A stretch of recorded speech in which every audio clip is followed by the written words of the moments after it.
snack.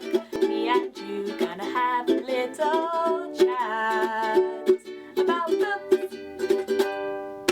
Hi guys! So I am here today to do a book review, and the book that I'm going to be reviewing is one I'm very excited to talk about, and that is Illuminae, which is by Amie, Kaufman and Kristoff. Now, I was super intrigued by this ever since I first saw it, because I've read the Lotus War series, which is by Kristoff, and really enjoyed it. It's one of the only YA series that I've read and absolutely loved. So I was very intrigued for that reason. I'd never read any of Amie Kaufman's books, but I'd heard of her and I heard she was decent.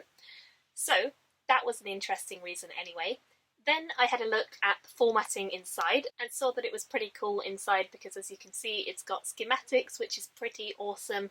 It also has blacked out pages later on with different text and different font to indicate different people, and we have all sorts of crazy formatting later of the text as well, like it starts going a bit weird and shapes start being made out of words. It's just a really interesting concept.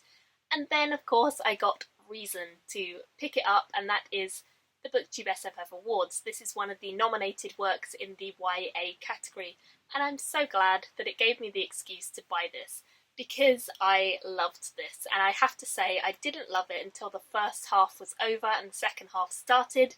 The first half was good, like I didn't have any real complaints with it, but I didn't feel like I was connecting with the characters anywhere near as much as I was hoping to.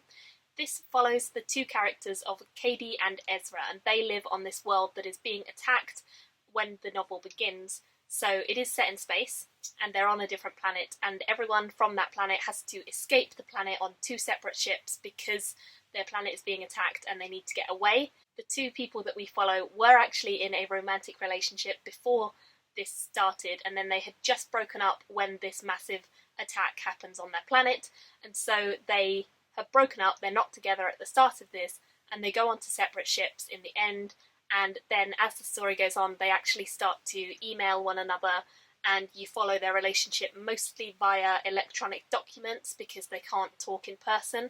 You also follow like captain's logs, and you also follow through security camera footage reports and security reports on different things in ships. And you also follow through schematics and IM instant messaging that is allowed on each of the ships and all that sort of thing. So those are the documents that you see when you sort of flip through and see all the different types of text. You can see that some are transcripts, some are actually emails, some are not. So there's all sorts of things going on. What I liked about this is that it felt very genuine. Now I have heard complaints that the relationship doesn't feel genuine in this.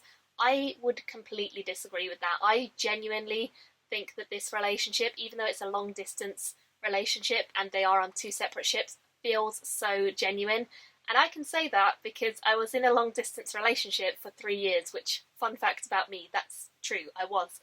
I'm still in that relationship now, although it's not long distance anymore. I was in a long distance relationship for 3 years, and it's flipping difficult, but you make the best of the situation and you make jokes and you have fun and you have a laugh together, and that's what this couple do. I mean, you can't be intimate with each other and you can't necessarily like hang out when it's a long distance relationship, but I think that the tone that they get across in this worked, and I think it was just fun. It was banter, it was enjoyable, and that's exactly what a young couple would do. They would talk to each other over this instant messaging service, and they would just have a laugh, and they would joke, and they would tease, and they would have fun, and I really enjoyed that. So I will say that I think the relationship in here is genuine, and I think it's very similar to a relationship that I had with my boyfriend when we were in a long distance relationship, although of course we weren't talking about being in space and that sort of thing, because we weren't in space. Slightly different. But that's one element of the story. The other element of the story is that we follow an AI character, and the AI character doesn't come into the story until the second half, and we sort of get hints at something terrible having happened on the other ship. We don't really know what it is, but you learn as you go through, and you get hints that the AI might have done something terrible to all the people on the ship because it thinks it's acting in their best interests, but actually maybe it's not. We don't really know until our characters decide to get involved and figure it out and try and find out exactly what's going to happen. Now, Katie, our main character, is a hacker. She has great skill at being a hacker, and so she can hack into lots of files, which is useful because otherwise the story wouldn't work. And our other main character ends up becoming a sort of pilot person who has to go in to rescue missions and that sort of thing. I liked them as characters. I just thought they had a fun relationship, but honestly the story didn't pick up entirely for me until the AI came in as a narrator, and I just then was hooked. The second half of this book to the ending I just read the whole way through, absolutely adoring it the whole way through.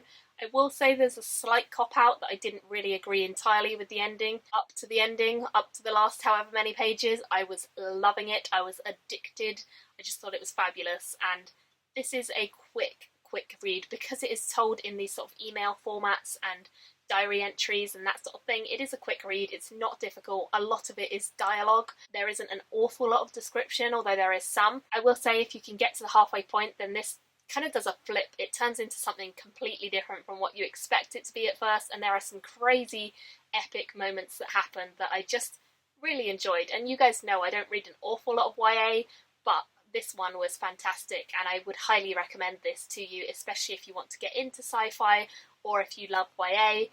Either of those things, I would say check this out because it is just wonderful. So I ended up giving this a 4.5 out of 5 stars. Really liked it, really would recommend it, and was thoroughly surprised by how much I enjoyed it. So yeah, utterly fantastic, could not recommend it higher, and I'm really looking forward to seeing what they're going to do with the next one, because I don't know if it needed a next one. I think it could have been a standalone, but the ending hints at a lot more to come, so we'll have to find out what happens next in the next one, which I will be buying because I really like this. So that is my review of Illuminae. I'd love to hear your thoughts if you guys have read this, whether you liked it, whether you didn't. I know it is one that is dividing opinion a lot more. Some people love it, some people really don't. I seem to be in the love it camp, which I'm very happy about because it means it's one more book for me to sit and rave about, but I'd love to hear where you fall on that spectrum. Thank you all for watching, and I will see you all very soon in another video. Bye! Thank you for watching my video today. Go pick up a book, then come back and chat with me again.